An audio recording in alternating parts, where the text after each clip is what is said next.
വയ്ക്കാൻ കഴിവുള്ള ഏറ്റവും നല്ല ഇനങ്ങളാണ്. അതുപോലെ തന്നെ ഈർപ്പം കുറവ് വളരെ ആവശ്യമുള്ള ഒരു കൃഷിയാണ് വഴുതിന. കൂടിയാൽ പല രോഗങ്ങളും പിടിപെടും. അതായത് ഈർപ്പം കൂടിയാൽ തണ്ട് തുരപ്പൻ, വേര് ചീയല് ഒക്കെ ഇതിന് പെട്ടെന്ന് പിടിപെടും.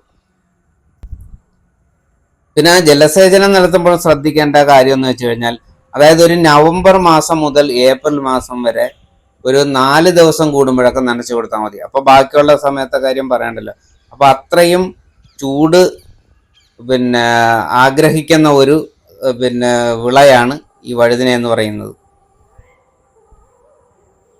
ഇത് ഏറ്റവും കൂടുതൽ വഴുതന കൃഷി ചെയ്യുന്നത് തമിഴ്നാട്ടിൽ തന്നെയാണ്. കാരണം വെച്ചാൽ ഉഷ്ണമേഖലാ പ്രദേശങ്ങളിലാണ് ഇത് ഏറ്റവും കൂടുതൽ ഉണ്ടാകുന്നത്.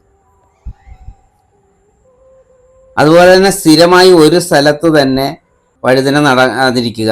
കാരണം വെച്ചാൽ ഒരു കൃഷി എന്ന് പറഞ്ഞ